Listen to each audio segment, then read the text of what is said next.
This episode is powered by Bandzoogle, the easiest all-in-one website platform for pro musicians and bands. You know who controls all your social media followers? Of course you do. Social media companies control who sees what and when they see it. Two things that will help ensure you're in control of your music business and your fan-based community are a website and an email list. Bandzoogle can help you with both. Plus, a solid website makes you look legitimate. Serious musicians, singers, songwriters, composers, and performers know this to be true. If you don't yet have your own website, check out Bandzoogle. It was created by musicians for musicians. I use it and I love it. It's as easy to use gets, and you don't have to worry about updates for things like plugins and security patches. Bandzoogle takes care of that for you. The features and support are both incredible. See for yourself. Go to bandzoogle.com to start your 30-day free trial. Use the promo code Robonzo to get 15% off your first year. Plans start at just $8.29 a month. That's bandzoogle.com, promo code Robonzo, ROBONZO, to start your free trial today. Let's do the show. This is The Unstarving Musician. I'm your host, Robonzo. On this podcast, I have conversations with independent music artists and industry professionals intended to help indie artists be better at marketing, business, the creative process, and all the other things that empower us to do more of what we love: make music. Would you like to help other independent musicians find this podcast? Subscribe on Apple Podcasts or your favorite podcast service. It really helps. The Unstarving Musician podcast is made possible through the generosity of listeners like you. One of the easiest ways to offer support is to join the Unstarving Musician community. Just go to unstarvingmusician.com and join right there on the homepage. As a member, you'll receive from me tips and lessons you can use in your music journey. And this isn't just coming from me and my years of experience as a gigging musician. It also comes from the wisdom of hundreds of other musicians I've talked to as part of the Unstarving Musician project and podcast. You'll also get a free copy of the Unstarving Musician's Guide to Getting Paid Gigs ebook, and that's all free just for being part of the community.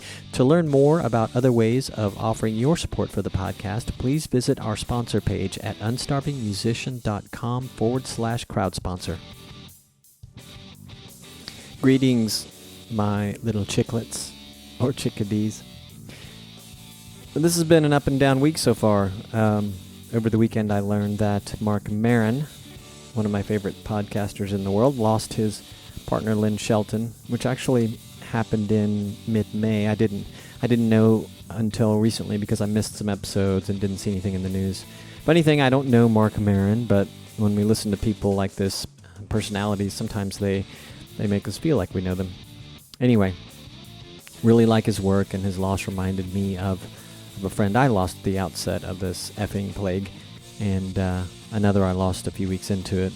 Grieving's a little weird for us all under the circumstances, isn't it? And the quarantine and virus rages on, as does civil unrest. A very strange and dysfunctional government. Monday morning wasn't great, but I rallied. My wife is very supportive and uplifting, and, we're healthy and happy. Frustrated, but, it's all good. I could spend a lot of time bitching, but why? Everything's actually not so bad. As I tell people, we live in a lovely beach resort community, and, it's not a bad place to be trapped. Aren't we all frustrated, though? Economy's in a bad place. That's another reason to get freaked out, though. But okay, good news. Today is what? Wednesday, June 24th, 2020. I had an article published on Forbes.com. I'll have a link in the show notes, but it's titled 6 Skills All Indie Musicians Need Today. And I am going to celebrate this evening. I'll probably even record some drum tracks for the Morning Tempo theme song that I'm working on with my buddy Frank Salazar, who composed the song. It's Morning Tempo, by the way, is my business podcast, which I hope you'll check out sometime. And guess where? I'll put a link. Yep, in the show notes for you, just for you. And when I finished, I finished tracking vocals for my forthcoming single. And that was almost as hard as tracking the drums. But I'm done. Unless my collaborator says, dude, you can't do better than this. Which he might, So that's why I did several tracks. So, in case he doesn't like that one, I can give him some other pieces, see what he thinks. But anyway, it was hard. And my passenger side window was busted out by a weed eater meets rock incident this morning. Gardeners came to my apartment to break the bad news. I'm thinking, it created like one of those pinholes you get driving behind a semi on the freeway, but nope, busted that sucker out. I had to laugh. Small stuff, right? Small stuff. I need a desk to pound my fist on, though. I'll get one. My workstation is kind of comical right now. It's improvised. My wife doesn't like what our guest bedroom has become. Special episode today. It's based on interviews I did as research for that article I mentioned that was published on Forbes.com today. Link in the show notes.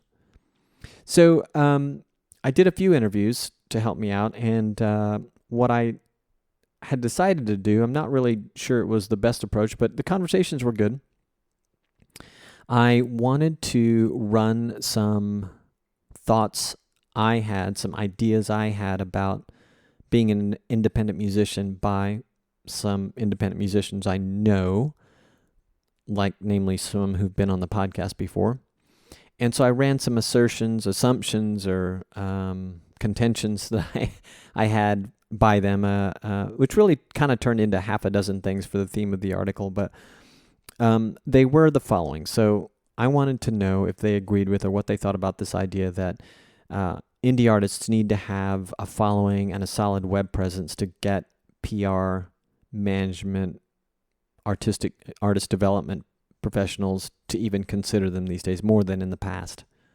I also feel and wanted to hear my guests' feedback on our need to be increasingly savvy about branding and community building.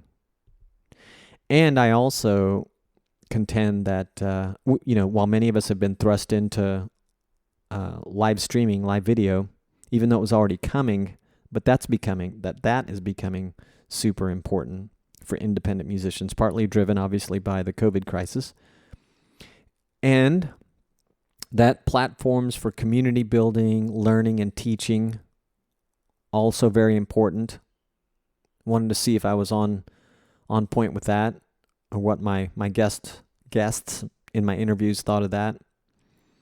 Also wanted their thoughts on recording at home and digital distribution, the importance thereof, both of those, increasing importance of them. And also my contention that the arc of a music career is longer than it used to be, but that it has in fact presented new opportunities. So with those things, those ideas in mind, I approached a few artists, and today's guest talking about all of these issues is Ariane Cap. She works a great deal in online education, and in fact, that work gives her the financial freedom to do what she wants creatively, which she mentions, which is nice. She's a really accomplished musician, touring artist, and online educator. She's worked with several well-known greats. I'll spare you the names, but you can read more about those at arisbassblog.com and arianecap.com. Links in the show notes. There, Ari is spelled A-R-I, so Ari's bass blog, and the other one, Ariane Cap, is actually A-R-I-A-N-E, cap, like a baseball cap, in case you're going to try and, type that into your phone or your iPad or something right now. But you can hear my first conversation with Ari back in episode 141 of this podcast, where we talk a great deal about her online education courses and publishing and things like that. But anyway, here's what Ari had to say about my assertions. Oh, opinions I always have. No worries. Very opinion. Okay, so here's the first one. So when I first started writing it, I contended that musicians more now today than yesterday being whenever you want to maybe talk about or point out, but they need to have a solid following and web presence more than ever to get the attention, if they needed or wanted, a PR, management, or artist development. Yeah, absolutely. I think it's the times where artists actively go knocking on doors. It's not necessarily over, but it's certainly much more so that when people are looking for something specific, they can just go on all these social media places and sort of pick and choose and see who fits what they are looking for, so that people get discovered that way is definitely happening more and more. Okay. And then I also was thinking that we need to be a lot more or increasingly savvy about branding and community building. And I see them as very tied together. Hmm. What do you think? Oh, I couldn't agree more. Yes, I think, whatever we post on social media is part of our brand, is part of the sort of vibe we're putting out, is an underscore of who we are as a musician and as a person, which you can't really separate. And I think to be methodical about it, to be thoughtful about it, is very important. I try to keep a balance of, personal posts and professional posts, and I try to be mindful of what's going on in the world, in terms of posting and that sort of thing. So I think, yeah, who you are as a person, and it's like a professional business card, that is alive and telling people who you are. So to be thoughtful about it is I think important. Yeah. And what about this kind of? I see it as like everyone's being thrust into live streaming, even though it was already coming. And maybe we should talk about it in twofold, but like pre-pandemic, post-pandemic, or current or pandemic, but it was coming, and more people were kind of getting thrust into it because all of our peers are doing it. If we happen to be a singer, instrumentalist, or even someone who like myself who plays drums, or like you who maybe if you didn't sing, you're doing all this education. But do you feel that live streaming was yet another thing that musicians were already having to get more familiar with, and now of course with the pandemic, obviously they are, but what do you think? Yeah, I think the pandemic has certainly encouraged people to do things that before the pandemic they weren't thinking about. I think that's true for live streaming. I think that's true for online teaching. I've been online for a very long time, and a lot of people reached out to me when the pandemic hit, sort of saying, now I have to do it. What do I do? Where do I start? What's important to know? And so I think that that's definitely also true for live streaming. And weirdly enough, through the pandemic, I've started a few new collaborations, either through live streaming. I would stumble on a musician's live feed, and we started talking, and I was like, hey, send me something. I want to make something over it. And these are sort of substitutes for just getting together and jamming in real time right now. And those are people who live on the other end of the continent. So that's been really exciting. And another thing that I got inspired to do is not really live streaming, but maybe alongside your question, is there's a band that I've been playing with for a long time, and we have never had like any sort of demo video or anything to put on the website other than live cuts. And so I thought, well, now we're all confined at home, and I was dying to do something creatively. And so I just asked everybody if they'd be willing to submit their parts to a song on an iPhone, and then I cut it together as a video, and we mixed it, and it turned out really nicely, and it's going places now. Actually, it's going to podcasts, and we've raised some money using it, and it's also a wonderful showcase of the band. So those opportunities have arisen out of some sort of a necessity. How fun. Please send me more information on that when we're done, like some links or Oh yeah, I'd be podcast happy names. to. Yeah, That sounds cool. yeah. I was laughing a little bit inside. I wanted to ask you, is that going to be your next course, online teaching, how to do it? Actually, it might be, yes. I've been working on some things because I got so many questions that were so similar. So I've done a few presentations already for organizations as well as just on my platform, and I think I have so much material, so I have to make a thoughtful course out of it. But yes, that's definitely coming. How to teach online, how to teach is another thing that a lot of musicians may intuitively know a little bit about, but they go about it in a way that's not giving them or the students the best results. So I have a lot to share about that. So I'm putting that together in a course as well. I love it. I figured you were. You're the always finding opportunities. Yeah. And what a great thing too. It will be such a great help to people, and so just kind of expand your community. Oh, for sure. And it's a surprising shift that needs to happen when you're used to teaching in a room where you can just reach over and adjust the pinky, or if you can just flip open a book or sit on the piano, play some chord changes, and then you are in this virtual world where some of those things you can't do. You can't play together, you can't reach over, you can't just flip open a book. So I've learned to use tools to make the experience as real life as possible, and also so that I'm in control. If I have to email somebody something, now go into your email. I just sent you this track. Okay, now go open. Then they lose the Zoom window. There are all sorts of challenges that can occur. And it disrupts the flow of the lesson. So I've been searching out tools to be able to be in control and to still create an experience that flows. Because that's very important, how you get from one exercise to the next, so that you don't exhaust yourself, that you don't exhaust the student, that they know what's happening, that all the tech is working, and that sort of thing. So I've been quite active figuring those things out. I bet. And that you answered part of the next question. I also figured that, we all have to be increasingly savvy about platforms for teaching, Mm-hmm. as you just pointed out, and also learning and community building. Now, the learning thing, I mean, YouTube alone has sort of opened up so much, but I do assume that people are looking at independent instructors like yourself. Maybe it's some of the institutional the Mm-hmm. things that are available through institutions, and also apps. I mean, there's some incredible apps for learning things as well. But what have you also found yourself looking at any of these things for, again, community building and learning? Absolutely, yes. And we have, when you say community building, we've been actually at this for about 2 years now. Last year I ran one of my courses as a community, and we called it the cohort, and we tested it for a full year. And it's been massively successful.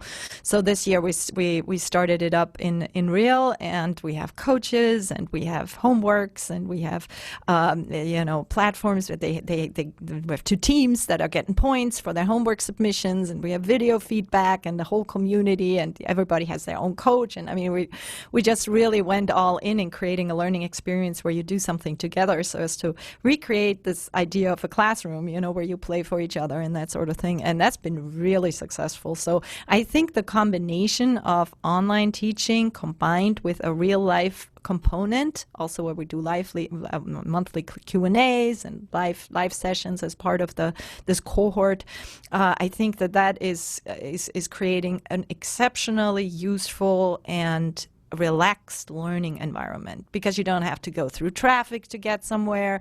You don't have to, adhere to the schedule. Whenever you're ready, you can submit your homework. So there's a lot of unintended wonderful consequences of this online format, but we still have the community aspect.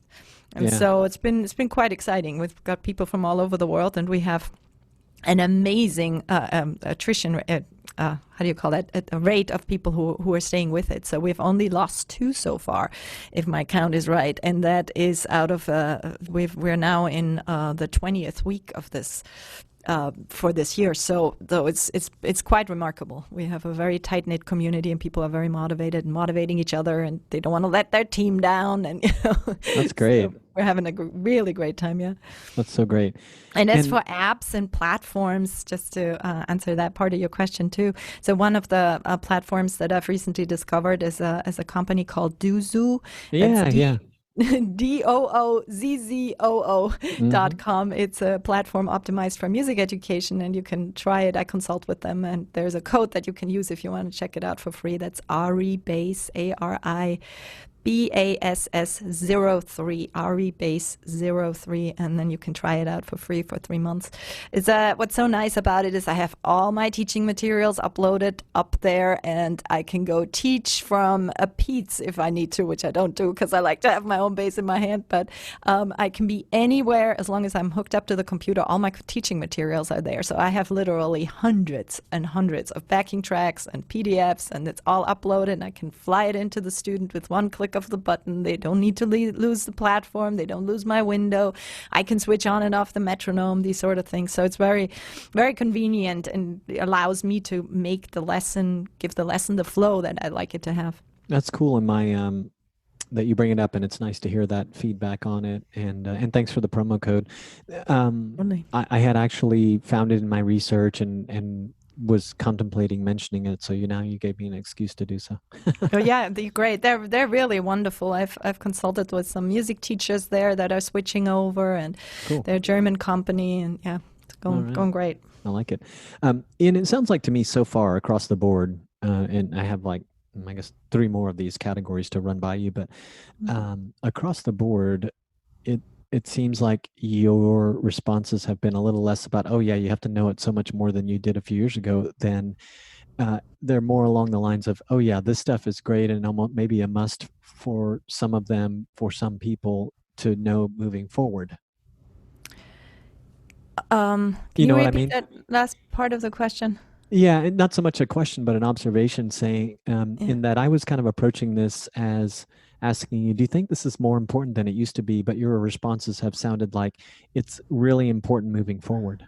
Yeah, yeah, no, definitely. I mean, I think, I've done this for since 2015, pretty seriously when that's when I published my book. And my musician friends, I've been telling them for years, you do really well doing this online or putting up a channel on Patreon, or, you do really well. And they always kind of, yeah, it's not the real thing. It's, the quality isn't as good, or you can't teach like you would in the real room. And because of the pandemic, they were forced to do it. And I think pleasantly surprised. I also would even go as far as to say the same is probably true for a lot of big companies that ended up having people working from home. They see, oh, wow, it actually works. And I could save a lot of rent. And the people working at home, they're so glad they don't have to fight LA traffic, every day. So Yeah. I think we will probably keep some of the things that we've learned to do over this time, and figured out that they do work. Yeah, yeah. Well, and so do you record, have you recorded at home quite a bit for like say from 2015 until now? Yes, yeah, I've done a lot of videos. I've also done videos for my endorsers. I've done educational videos, lots and lots of them. I've done courses. I also record every single lesson with my students, and they get them afterwards, which is a huge draw for them because they know exactly what to do. I write them extremely detailed lesson notes. So and then I go, if you forgot what this is when you do your homework, look at this video, a minute 15. That's where I explain it. So they have a lot of reference, and they have very accurate description of what to do. And this video recording is just really great. And I sometimes make them record things too.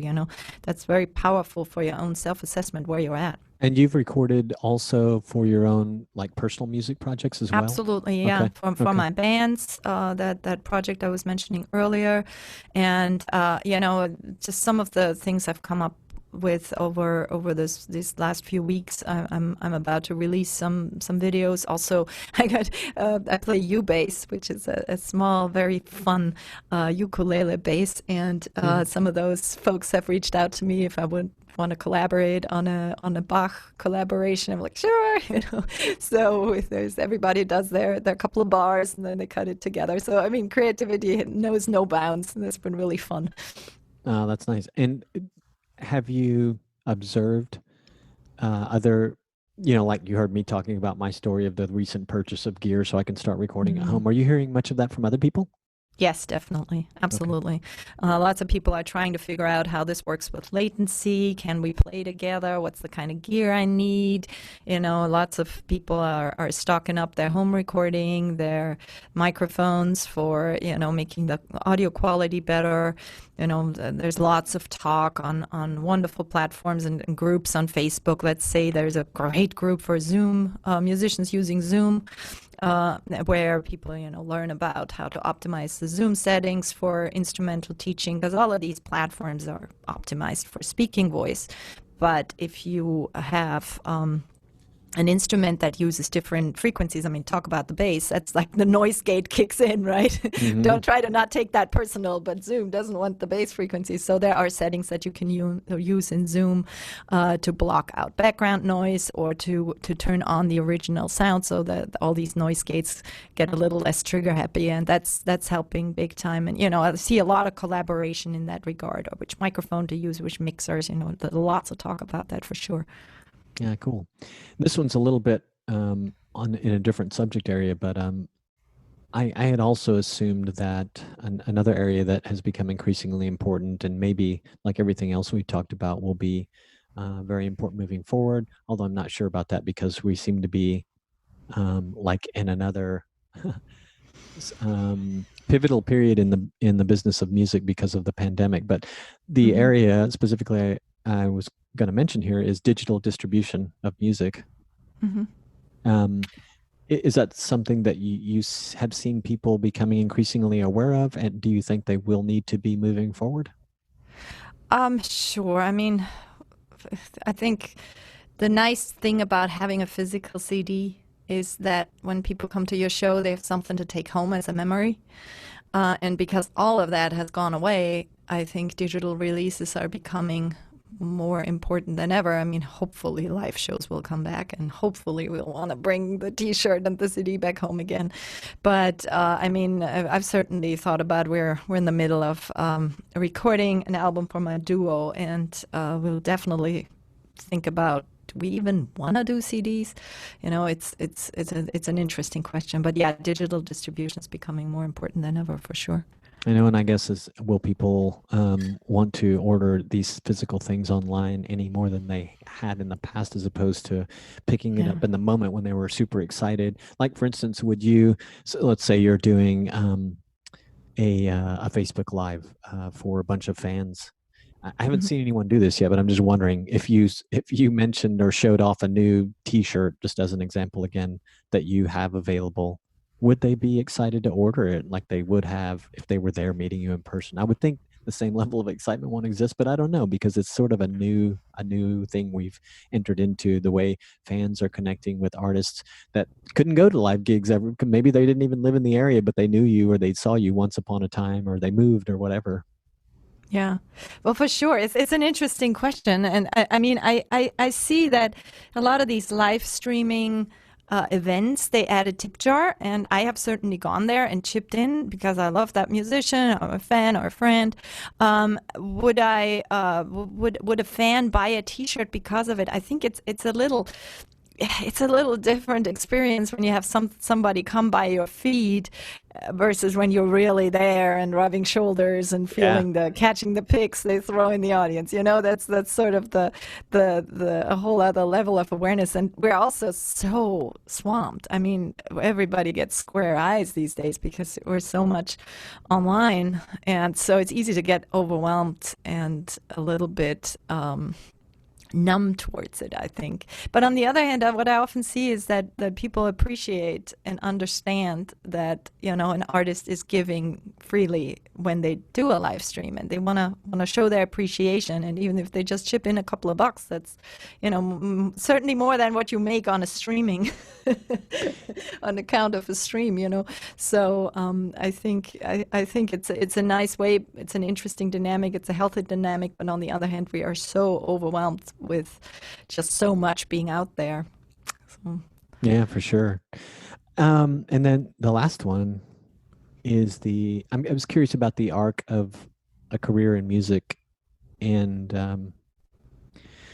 the new opportunities that lie ahead. So in my perception is that the arc of a music career is kind of longer than it once was, or maybe it's getting longer, it's getting stretched out because of the changes and all mhm. these new things that we have to do as independent artists and all these new things that we can do. What do you think about that? Well, I think the skill set that a musician needs these days is much broader. We need to be able to, as you mentioned earlier, create our own brand. We need to, you know, have our own sound, our own, you know, niche, and be smart about how we introduce ourselves to the audience. I think, and this can include to just put it out there and let it be. You know, I don't always have to overthink things. You know, but I think the skill set is gonna be broader and broader. I see a lot of new opportunities, such as opportunities for licensing, and every little gadget, every little thing you buy has music, has sound in it. You know, games and what have you, jingle sounds and that sort of thing. And so there's a huge demand that's new, but also the live scene, the whole way of how things are being distributed, all of that is certainly changing as well. So I think, and of course you have the beauty that everybody can record their own albums now, because technology has advanced so much that we can just put it up in our living room and record our own album and come up with pretty darn good quality. So it'll be interesting where it all goes. Wow. So this was a wealth of feedback and perspective. Thank you. It's really good. Well, Mabanza, it's really cool what you're putting together. You always have very thoughtful questions and research projects going on, and I really appreciate you putting things together, useful resources for musicians. So it's very cool. This episode was powered by ConvertKit. More than just an email marketing company, ConvertKit is focused on landing pages too, giving beginner creators everything they need to start building their email list. I've been a ConvertKit user since early 2016, and I love it. Their new free plan allows creators to make unlimited landing pages and forms. With ConvertKit, you can choose from multiple templates, add personalization and design, include an incentive email, create thank you pages, manage subscribers, and send broadcast emails. The support and educational resources offered by ConvertKit are top-notch too. That's important to me. It should be to you as well. To learn how ConvertKit can help you connect with your audience so that you can make a living doing the work you love, go to unstarvingmusician.com/convert or look for the link in the show notes for this episode. If you have feedback, questions, comments, suggestions about the podcast, my guests, me, please visit unstarvingmusician.com/feedback. You can leave me a quick voicemail right there on that page, right from your browser. All my other contact info is there too, and I'd love to hear from you. Find links for just about everything talked about in this episode at unstarvingmusician.com/podcast. Thank you for listening and sharing with your friends. Peace, gratitude, and a whole lot of love.